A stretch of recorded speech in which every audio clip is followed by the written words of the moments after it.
আজকে আমরা কৃষ্ণনগরের এমন একটা গল্প শুনব, একটা ক্লাসিক গল্প। এখানে জ্ঞানকে লড়তে হচ্ছে দুটো বিশাল ঝড়ের সাথে। একটা ঝড় প্রকৃতির, আর আরেকটা সেটা হলো মানুষের লোভের ঝড়। তো প্রশ্নটা হলো, জ্ঞান কি পারে দুর্নীতি আর ঘূর্ণিঝড় এই দুটোকে একসাথে হারাতে? চলুন আজ এই গল্পে আমরা সেটাই খুঁজে বের করার চেষ্টা করি। দেখি আমাদের গল্পের নায়ক এই দুটো চ্যালেঞ্জ সামলান কিভাবে। গল্পটা শুরু হচ্ছে একটা খুব বড় উৎসব দিয়ে। সামনেই মহাশিবরাত্রি, চারদিকে সাজো সাজো রব। কিন্তু একটা বড় সমস্যা, গ্রামের যে শিব মন্দির তার অবস্থা খুবই খারাপ, মানে একেবারে জরাজীর্ণ। আর এটাই হয়ে দাঁড়ায় মহারাজের জন্য একটা বিরাট চিন্তার কারণ। এই এত বড় একটা উৎসবের আগে মন্দিরটা সারানো তো ভীষণ জরুরি, অথচ হাতে সময় একদমই নেই। তো মহারাজ এবার আর পুরনো ভুলের পুনরাবৃত্তি করতে চাইলেন না। মানে আগেরবার মন্ত্রীকে যে দায়িত্ব দেওয়া হয়েছিল তাতে তো রাজকোষের টাকা শুধু জলে গেছে, কাজ কিছুই হয়নি। তাই এবার তিনি ভরসা করলেন কার ওপর? জ্ঞানী আর সৎ গোপাল ভাঁড়ের ওপর। আর এখান থেকেই কিন্তু গল্পের আসল সংঘাতটা শুরু হয়। এদিকে মন্ত্রীমশাইয়ের হাত থেকে দায়িত্বটা চলে গেল, কিন্তু তিনি কি শুধরালেন? একদমই না। বরং তিনি তার পুরনো সঙ্গীদের মুখ বন্ধ করার জন্য নতুন ফন্দি আঁটলেন। ভাগলেন কিছু মোহর দিয়ে তাদের মুখ বন্ধ করে দিলেই তার সব পুরনো কুকীর্তি ঢাকা পড়ে যাবে।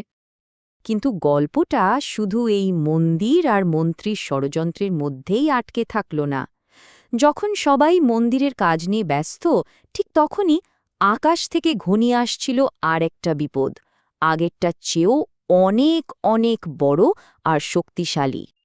আর এই সময়ে গল্পে এলেন এক নতুন চরিত্র, রাজসভার বিজ্ঞানী। তিনি হলেন যুক্তির প্রতীক। তিনি আকাশের ঈশান কোণে এমন কিছু একটা দেখতে পেলেন যা তার কপালে চিন্তার ভাঁজ ফেলে দিল। তিনি আর দেরি করলেন না, সোজা মহারাজের কাছে গিয়ে তার আশঙ্কার কথা খুলে বললেন যে খুব সম্ভবত ৩-৪ দিনের মধ্যেই একটা ভয়ঙ্কর প্রাকৃতিক দুর্যোগ আসতে চলেছে। বুঝতেই পারছেন, এই খবরটা গল্পে একটা সাংঘাতিক টেনশন তৈরি করল। আচ্ছা, রাজ্যের সবাই যখন এই আসন্ন বিপদ নিয়ে চিন্তিত, তখন আমাদের দুর্নীতিগ্রস্ত মন্ত্রী কি ভাবছিলেন বলুন তো? তিনি কিন্তু এটাকে বিপদ হিসেবে দেখছিলেনই না।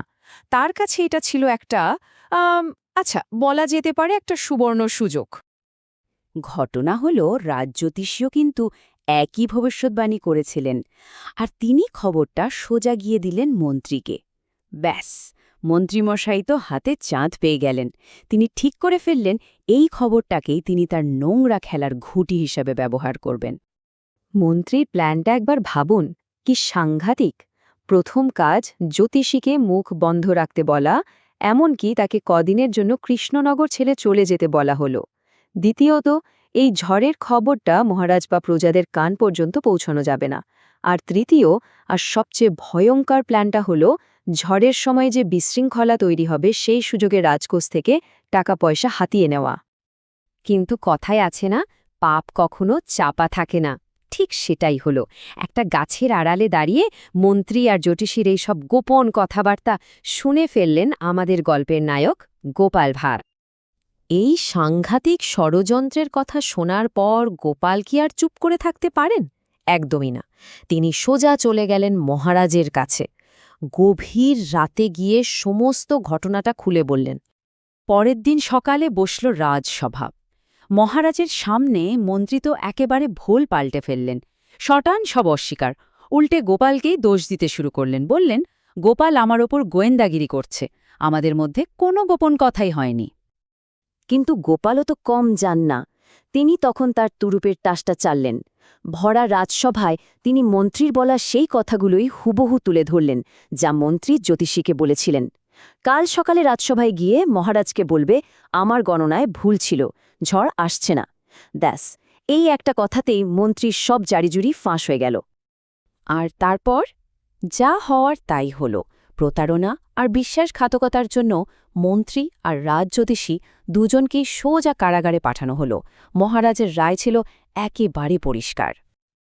তো মানুষের তৈরি করা বিপদটা তো কাটল, কিন্তু প্রকৃতির বিপদটা, সেই ভয়ঙ্কর ঘূর্ণিঝড় তো তখনও রাজ্যের দিকেই ধেয়ে আসছে। আর এর সাথেই সামনে এলো এক নতুন আরও কঠিন চ্যালেঞ্জ। সমস্যাটা হলো এই ঝড়ের মধ্যে মহাশিবরাত্রির পূজার যে পবিত্র প্রদীপ, সেই একটা মাত্র প্রদীপকে জ্বালিয়ে রাখা যাবে কিভাবে? এটা তো প্রায় অসম্ভব একটা কাজ। আর এই প্রদীপটা না জ্বললে তো পুরো পুজোই অসম্পূর্ণ থেকে যাবে।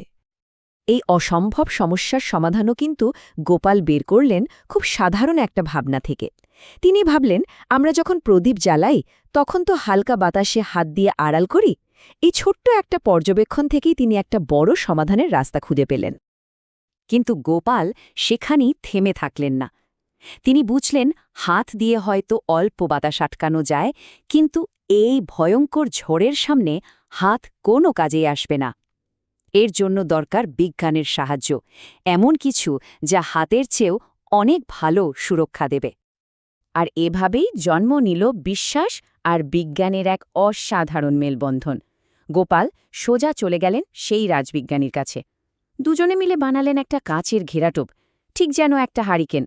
এই কাচের আবরণটা প্রদীপের শিখাকে ঝড়ের তাণ্ডব থেকে বাঁচিয়ে রাখল, আর তার ফলে অত বড় ঝড়ের মধ্যেও পূজার পবিত্র প্রদীপটা নিভল না।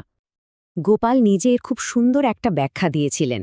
তিনি বলেছিলেন, দেখুন, আমরা যখন দুটো হাত জোড় করি তখন কিন্তু প্রদীপের শিখাটা সব দিক থেকে সুরক্ষিত থাকে। এর মানেটা কিন্তু অনেক গভীর। ঠিক তেমনি জ্ঞান আর বিশ্বাস যখন একসাথে হাত মেলায় তখন কোনো বিপদই আর বড় থাকে না। আসলে শিবরাত্রি ব্রতের মূল উদ্দেশ্যই তো হল মন থেকে অজ্ঞতা, অন্ধকার আর কুসংস্কার দূর করা। আর গোপালের কাজগুলো যদি আমরা দেখি তাহলে মনে হবে তিনি যেন এই ব্রতের আসল অর্থটাই সবার সামনে তুলে ধরেছেন, অজ্ঞতা আর অন্ধকারের বিরুদ্ধে জ্ঞানের জয়। তাহলে শেষে একটা প্রশ্ন এসেই যায়, তাই না? এই যে ঝড়ের দুনিয়া, এখানে আমাদের বাঁচানোর জন্য সবচেয়ে বড় বর্ম কোনটা? কাচের তৈরি কোনো আবরণ, নাকি সততা আর জ্ঞান দিয়ে গড়া আমাদের ভেতরের শক্তি? গল্পটা হয়তো এখানেই শেষ, কিন্তু এর বার্তাটা আমাদের সবসময় পথ দেখাবে।